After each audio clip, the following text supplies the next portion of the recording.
IHP Média, la chaîne qui vous édifie. Au moins, on a testé la vérité Zoya. Moutako y est là, on sous message mon robot. Ou ils ont écosunga pour que, oui, bah na ko bima na kati ya force wana ya ténèbres, na kati ya force wana malédiction, ba loi établir les bota. Mais kanda mon robot ya ka kanda mo lati yo. Au tombeau qui pour celui comme ici désordre. Wana malédiction, wana ça yo te malédiction wana mutezo benda yo, ils ont réclamé yo que yo okene musika te yo force à la kakawa. Et ceux qui makambo te comprendre en côté, en tout cas, de quoi avancer au moins que ça la rana ou ça la mbongo na weza ka mbongo na salaire ce ko zuyango bana nyonso na ndako maladie. Mbongo wani bani ko kende jusqu'à ce mbongo wani ko style au moins na maladie style pe na ndako kimi ekoti. Yo so mbongo ozuka mbongo na maboko etinda ko ka osala biloko moko boyo eza nango malonga te. Peut-être tant au sali ma béwana et sali que mon tu parles lobi maloba pardon et l'autre on est kangu et retenir yo. Ce genre de malédiction ça biloko yo moko mo faut conscience.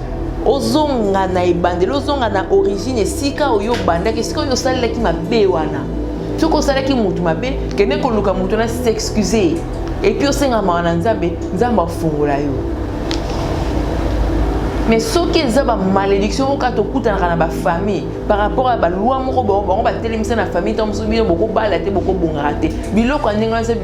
il faut parce que Dieu juste il est fidèle. Quand tu demandes pardon, et comme nous dit la Bible, en tout cas, réveillons-nous. Papa, maman, ndeko mwasi ndeko mobali to lamuka. To simba na main dans la main, na famille na yo, l'amour sa bato, surtout qui sa bango, que nos situations auto demeurer na weza yango te. Situation auto tambola nango eza yango te. To zonga na volonté nzambe, to zonga na sia makula nzambe, to luka nzambe na profondeur. Parce que tango luki nzambe na profondeur, au koti na mosindo, au côté na profondeur ya kati il faut tala marambo ezo leka na vie na yo yondo yebini ezo tamwa na vie yondo yebi problème ni situation ni ezo ranger motema na yo situation ni o ezo tungisa yo depuis combien de années déjà o yo ozo subir quand ba même conséquence ezo zonga akaka le mauvais chose serait comme répétitif na vie à monter ça sous malamu te faut tala on a aide spirituelle. La chaîne qui vous édifie.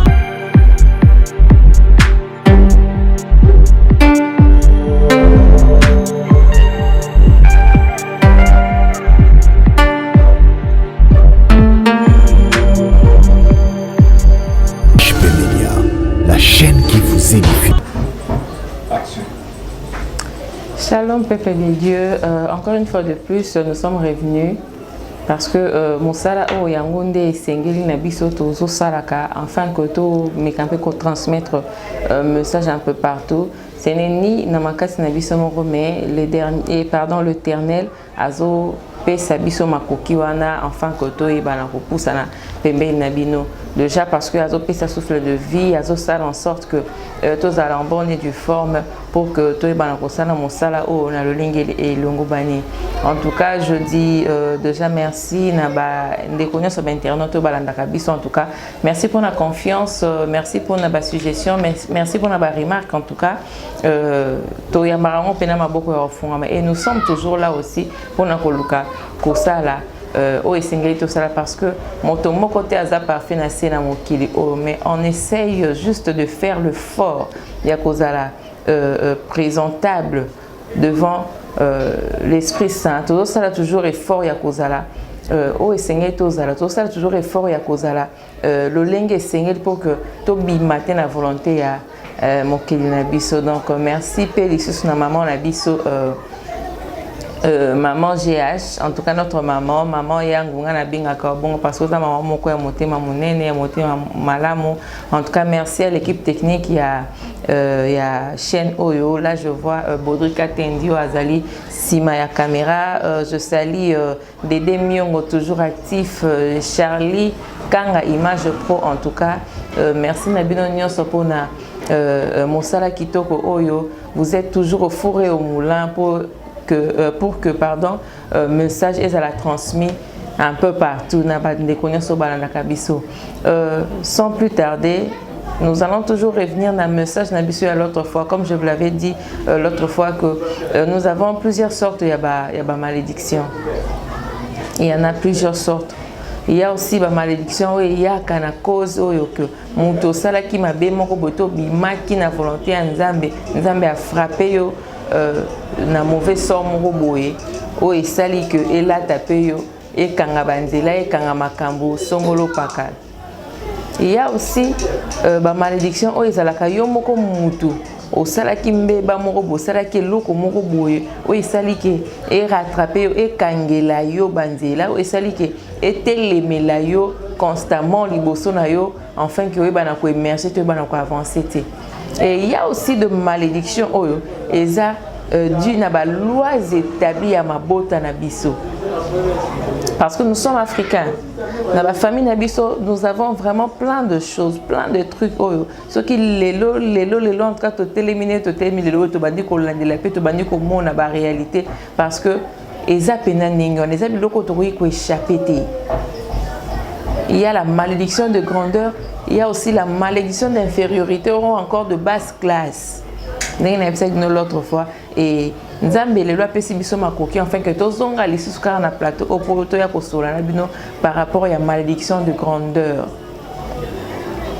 Nous allons mollo, nous allons expliquer to sola to beta li selon afin que vous comprendre comment est-ce que marambango ezokende parce que seul but est zakaka que mutu azwa conscience.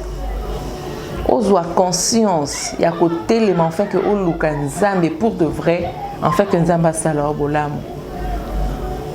Oluka Nzambe pour de vrai enfin que Nzambe a fongola bimisa na kati ya ba lois établies bimisa na kati ya système de jeu moko boye zali ba réclamation moko bo ba imposa yo parce que vie oyo zo meneza na ngo vie na yo te.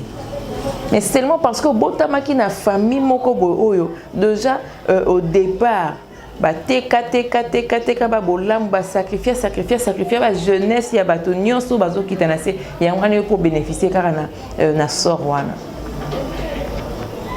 Donc c'est juste ça. À part yango lo musu ezana ngoti. Ozomi tungisa ozomi tuna ozos luka mambo belé alors que de part eza que source eza malamu eza ki malamu minité. Et na osenga na biso nyonso en tout cas bisika nyonso tozwami to kanga miso to bondela to senga Saint-Esprit nde alobela biso parce que biso mo na bo moto boy toza bato toza na ba faiblesse toza na nzoto na mai na makila mais to senga le Saint-Esprit akamba biso pe alobela biso enfin que message oye bana ko cibler bisika nyonso po ete bato balamuka bazwa conscience wana. Prions. Merci éternel Dieu. Fidèle tendre Père, encore une fois de plus, nous voici Yahweh Shama devant peuple nayo oyo balandaka biso na nzela internet. Éternel Dieu des armées, j'ai toujours dit, non pas par ma volonté, mais que ta volonté soit faite. Seigneur, je n'ai pas voulu, je n'ai pas demandé cela, mais yo moko yebi le pourquoi est-ce que au sali que message oyo ezala transmis, message oyo ebima. Éternel Dieu des armées, nangai instrument oyo utilisé. Seigneur, message oyo et ba pa na ko franchir ba koignos et ba ko koma tina ba fin fond enfin que Nzambe message oyo ekoya tina mabanga ya makasi ekoya tina désert mais ekoya na matoyi ya ba oyo bazana besoin ya lisungi na matoyi ya ba oyo ba mitungisi migi na vie mais ba eba kite bandela na suka ba eba kite pa iwapi ba kunini ba ko bandela. Mais Seigneur, yo tika ba oyo ndingo wana te okoyo ka kolela ya moto mais okotinda message à travers moto afin que moto wana alamuka pour aswa conscience abunda po ete yo sala e bolamu kombo na o ekumisama. Je dis merci Yahweh pour le souffle de vie. Je dis merci pour ta grâce.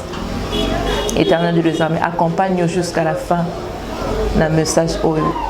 Molimo santo akende asimba asible bisika nyonso esengeli pour que message oyo Ezoa et Sika et ça la impact nango. Au nom puissant de Jésus-Christ, j'ai ainsi prié. Je dis Amen. Amen. Fidèles internautes de partout, En tout cas, message n'habituel lelo et vous allez plus basé na livre des rois chapitre 5 du premier verset ti na c'est dans ça dépend na yo mutokota ngwe sika yo romono ko sepela sika yo moni ke ko tirer les sons moko boye et sika ko s'arrêter et puis obelela nzambe azana lula akoka pa ko sala bolamu. Comme je vous l'avais dit tantôt, la malédiction de grandeur. La malédiction d'abord elle-même, azaloko la drap, azaloko la couverture. Au moins, les arasoki mutoza na malili, aux yeux couverture au mi zipi et zipi au malili. Et c'est comme ça, des malédictions ezali. Malédiction ezaloko la dragon moko boyo azo sanza moto et puis moto wana ezo sala ba effet ezo tumba ezo kende tina source ezo bebisa. Donc ce n'est pas une bonne chose. Et c'est loko moko il faut to détecter yango ensemble to telema to bonde l'enfant que nzamba sala biso bolamu. La malédiction de grandeur, j'aimerais donner un exemple. C'est comme si les années timutu oyo au vivara na bonheur moko boy ndenge tozomona awa Naaman azalaki chef et armée du roi de Syrie abande ko jour na ba faveur na biloko nyonso ya malamu ya maître na ye. Mais eloko moko ya mabe ezalaki nini parce que azalaki ko souffrir na maladie ya lèpre. Maladie wana ezaki maladie moko boye et pasola kanzoto zomona ezo pasuka ezo pasola poso nzoto. Bien kabane ko mona na bonheur azomona na zo journée na biloko nyonso malamu mais maladie wana bande ko retenir maladie wana bande ko kangaye eza lokola mauvais sort wana ezalaki ya ye mauvais sort. Et pendant que ye azalaki ko bika maladie wana azo sepela na ye na bomengo mais maladie wana bande ko kanga ezo retenir ye. C'est ça la malédiction de grandeur. Au cause de l'ozana on a vie normale ozo simba na pe ba mbongo ozo sana pe musala o simba no ba mais mbongo wana sala na ngwelo moti mbongo wana okosa na ngwelo moti o ko avancer te na mbongo wana donc mbongo wana ezala tam so zui na o yango obandi ko sala na o ba folie moko. Vous pouvez imaginer mutu aza que azo sala na fin du mois zo ka mbongo mais azui mbongo na fin du mois ba futi salaire na ye mais nyosa ke si sango na masanga. Et 2 jours après, il a commis que l'ampiaka. On a signe à malédiction à grandeur. Déjà la malédiction elle-même, c'est loko obiso toko ndima, c'est loko toko fanda nango tout ndima o vandi obikango. Et puis c'est loko mo ezaka facilité, il faut mutu à révéler il faut mutu à talisa pour qu'enfin on comprendre vraiment que osa sous l'emprise du diable. Comment est-ce que Moutozo ça à chaque fin du mois la Bible nous dit Mouto akolia na motoki na ye mais yo motoki na o salaire na yo o ba pesi yo na fin du mois okosa na ngwe loko moko te okeka ko gaspiller ngo na masango bengi ba camarade nyonso na ba point nyonso ba fandi ba melika masanga simbongo esili 2 jours après ko molela mpiaka on dirait mutasala kato on dirait mutasimbe mbongo te. Neti biso bana basi le jeune fille na ebi ebele o azaka zo vivre ne ba vie bien pona ye abimara na na mibali ya ba on marié azora na ba député et tout ba tout pene ya malonga ba pesa ke pe ba mbongo zo ke zo sala ba shopping et tout mais mibali nyonso leka na bango ata moko te abetelo lisola libala ata moko te do oleki na bango ata 15. De yo sentiment nous va pesi au kambongo que ça li ba shopping de fois pour ko taper na supermarché aux alarano na mboite mais OK so maka chips ya ba mboa au sombi ngo pe belo ndukiango yenango et la malédiction de la grandeur et ko ça la ka en sorte et soutu ba pesi na bango yo bomengo wana o simba no mbongo o mona na yo mbongo mais mbongo ngo sana ngelo te wa avancer te. Et ça biloko toko tolérer, ça biloko toko mesana ngo to vanda ngo mesana nango non. Ce sont des choses où il faut vendre aux gens à la conscience d'ailleurs normale. Otala mais comment est-ce que nazo simba mbongo. Nous sommes ibali ya malonga ba ofutelanga pe ba appartement. Mais pour la nini te na cause ata mobali moko ya vie na ngai. mobali moko ya vie nanga oyo akoloba pe que non lelo moi je veux t'épouser. Comment? Aloba no que moi je vais t'épouser. Comment? Comment est-ce que biloko aboyo ko trouver au cas normal? Une fille au ezake faut courir ka sima mibali. Il faut zana na 4, 5, 6, 7 ceux qui combien na habité pour aux moyens de vivre pour un fils que 100 francs. Est-ce que c'est logique? Est-ce que c'est biloko yo il faut au kangama nango kaka? Est-ce que yo bongi pe na libala te que un jour mobali moko pe aye a sepe na ndenge bazo bala baninga babali pe yo ozu pe valeur ozu pe personnalité moko boye ozu pe kombo moko esali yo grande dame. Mais ce qui m'a bon nyonso yo yebi angote comment est-ce que vous arriver tina niveau wana? Comment est-ce que vous commencez na pona parce que na lobaki l'autre fois que la malédiction fruit nango ya liboso ezalaka orgueil. Deuxième fruit nango ezalaka kanda. Kanda pena ya makasi parce que ezane dit comment Naman le chef de l'armée du roi. Ce na kiti moi muketi na 11 je crois. Na 10. Tombe à pécier message, il y a prophète moko Élisée quelque part à koki ko sala que yé abika na maladie na yé.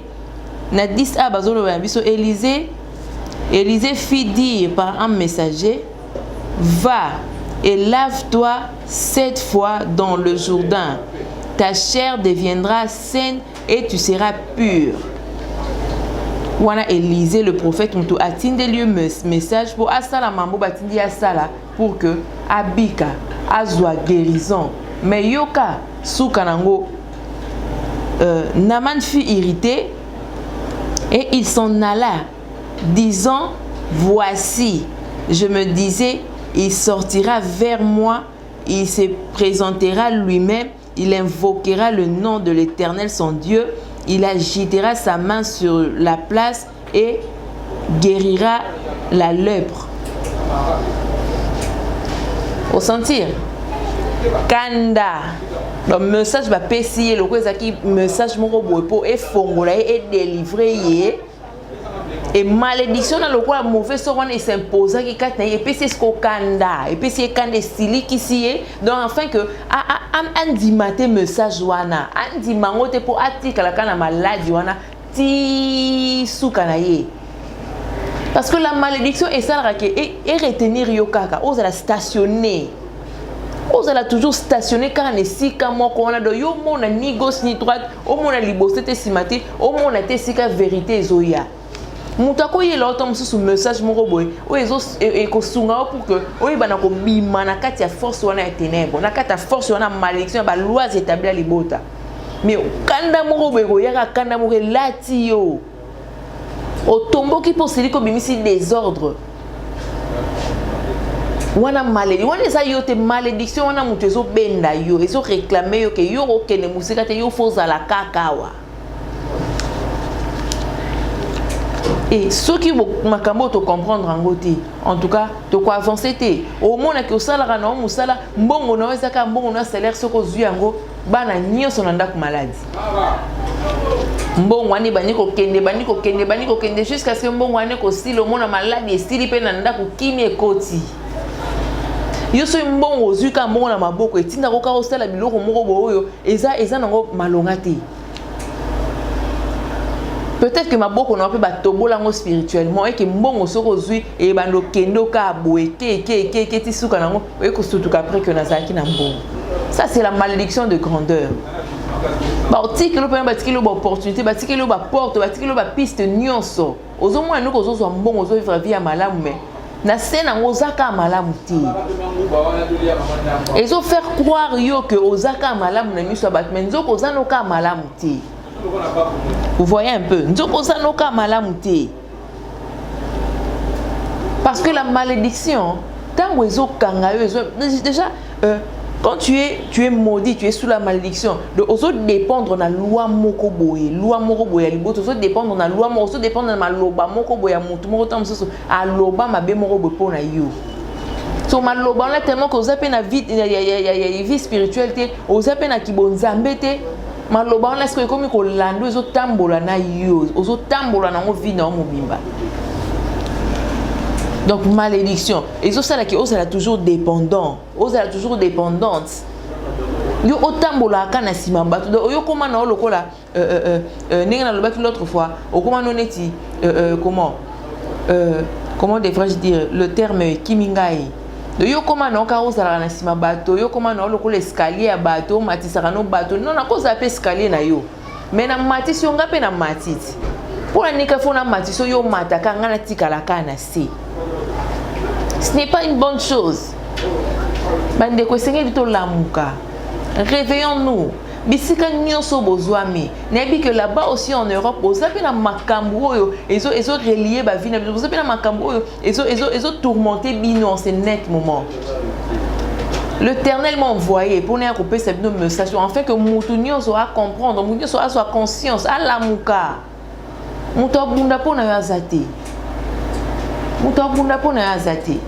Et c'est que yo moko otelema, ozo conscience, on le baki non, situation eko continuer té, non, ngana ko continuer na vie oté, non, vie ba parents na ngaba va ngana ko leka na ngoté, non, vie famille na ngana o demeurer na ngoté jusqu'à la fin. Non, non, non, non. Otelema oboya.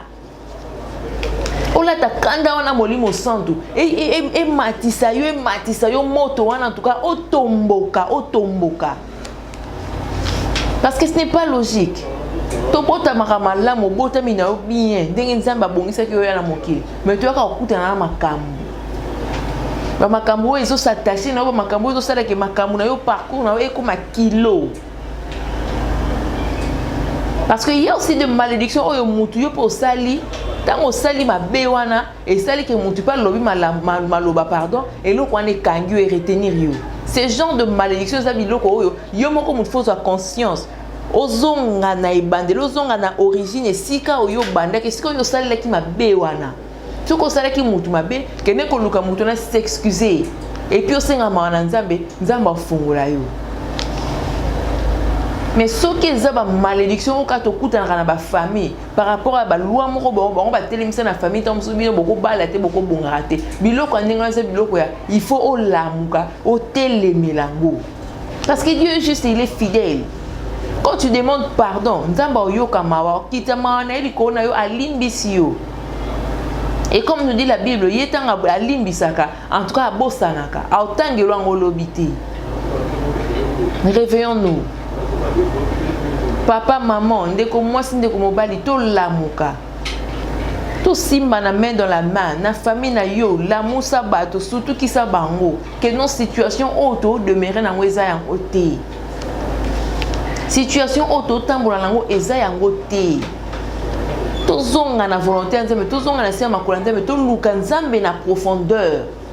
Parce que tango luka nzambe na profondeur au koti na mozindo au côté na profondeur ya kati il faut tala marambo ezo leka na vie na yo yondo yebini ezo tamwa na vie yondo yebi problème ni situation ni ezo ranger motema na yo situation ni o ezo tungisa yo depuis combien de années déjà o ezo subir quand même conséquences ezo zonga akaka le mauvais chose serait comme répétitif na vie à monter ça sous malamu te faut tala on a aide spirituelle.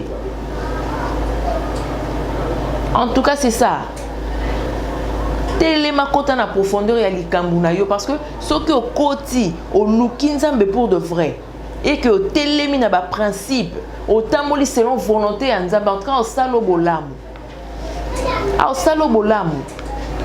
Parce qu'une personne logique mutu oya so tambola na logique et donc malédiction eko banga et malédiction eko ka na somme pourquoi parce que à tellement na ba principe moko boza logique lui quand il dit que non ce n'est pas le temps ya ko ça l'aventure ce n'est pas le temps ya ko ça l'embrouillement il faut na kota na lukanza mais na tambola selon volonté ya nzambe à tellement et en ce net moment malédiction eko pousse na terre parce que la parole de Dieu nous dit il faut te résister. Tu résister quand tu na maloba na munoroka tu résister na ba prière. Tu résister par rapport ya ba message par rapport à ma te ya auto zokuta nango e fongoli esprit fongoli mémoire c'est que au téléma. To Totika kola la pongi lamuka. Belela nzambo azali kolo ebise nzambe na kanga moko na mutu te. Likolo na se na mutu te na tali mipanzi na moni mutu te même pas na libota na mutu ko bimisanga na kata situation na moni ete. Yo moko tala tina na suka motema no ninyo elelisa ko pesa ko pasi makasi. Yo et continue na kata ya souci te parce que souci pesa arme ya diable. Façon na ya ko luka ko combattre pe bana nzambe zalaka souci tango bakangi makamo boto baso sala que makamo bo se répéter na vie na yo bako sala que ba souffler mon pepe wana ya souci tango ko na ba inquiétude comme na souci là tio et fandicat na yo comme peso be estomac ba gastrite ti lobi nango AVC oza sous courage en bon de la té c'est pendant que ba profiter pena pour ba ranger ti ba ko iso mutu na se. Et ne donnons pas l'espace dans bas souci, encore moins dans inquiétude, parce que ça arme est à ténèbres, ça arme est à diable. Plutôt tantôt soit conscience. Il faut conscience soit hérité yo. Hérité yo enfin que au côté en profondeur ya ko bonde la to lukanzambe. Ce n'est plus le moment ya ko se distraire, ce n'est plus le moment où esengeli na biso to côté na ba fitilité, ce n'est plus le moment. Moment est comme un moment où esengeli nzambe ami monisa na kati ya bana na ami monisa enfin que bato balanda kabiso na musika ba comprendre pena que oui ba o wana bazaba na nzambe ba comprendre oui ba o wana ba luka nzambe pour de vrai ta nzambe sali bango boye. Mais tant que ozanga lolenge ya ko comprendre makambo tant ozanga lolenge ya ko lamka tant ozanga lolenge ya ko sima en fait que to bunda na ba famille na biso yango wana ba malédiction na iso continuer parce que chaque boutou tant yo zo va na distraction zo bonde la té déjà à minuit bango ba se levaka bazongi tamsu na fin fond du village bazongi tamsu na ba kwa moko boya banda ko sila te je ne sais pas moi bisika pe bango basanganaka bazongi pour que baluka ko multiplier ba stratégie baluka ko multiplier ba formule na bango pour baluka ka ba kanga pour baluka ka ba faire accroupir yo na se ya condamnation yo mona ka que non c'est fini pour moi parce que la malédiction rend aveugle. Et quoi aveugle on a niveau moko yo mona ka tete ne na simba na ba mbunga ngana bien ngana fia classe ngana garçon fashion ate a famille na biso pa na biso ato na mbongo na biso mbongo papa na ya maman ne sa ya yote hein eza ya yote papa na maman lobi ba oleka yo mutu to muso ko continuer chemin et ceux qui lelo l'amour qui te na mambo ceux qui lelo zui conscience te na mambo lobi wana kuna otikani ceux qui peut-être ba parents na biso ba qui tenter ya ko forger biso na ba prière ceux qui peut-être ba parents na biso ba qui tenter ya ko bundela biso na mambo ya ba malédiction oyo ezwa ki bango moko emeli bango ezwi ba yana biso emeli bango biso te to ko continuer na ngote biso photo telema to luka ko kata bémorragie on a fait que bano ba yana sima biso ba vivre te mambo biso to le kaki non ba vivre te système to style de jeu mort de ça ou quoi singa na famille na bino bona bino na basimba na bango bambongo mais so tali pe finalité na bango bakufa aka mabe akufi ba sali ne loti akufi pe tant soit balité merci magimon belé la vie. Je connais une de mes tantes l'autre fois na fani na oyo ka ninga zolo en tout cas et ça lenga moi passe azo pe sa cousine nga mo be conseil azo bisa bi maman bino somba lopango eza munene yo esengeli ozo ndenge ozomona mbongo lelo oza na chance ba chance oyo oza nango lobi so tozalaki nango tozoka mibala ya mbongo tozoka bambongo tosima bambongo tosala nango bafolie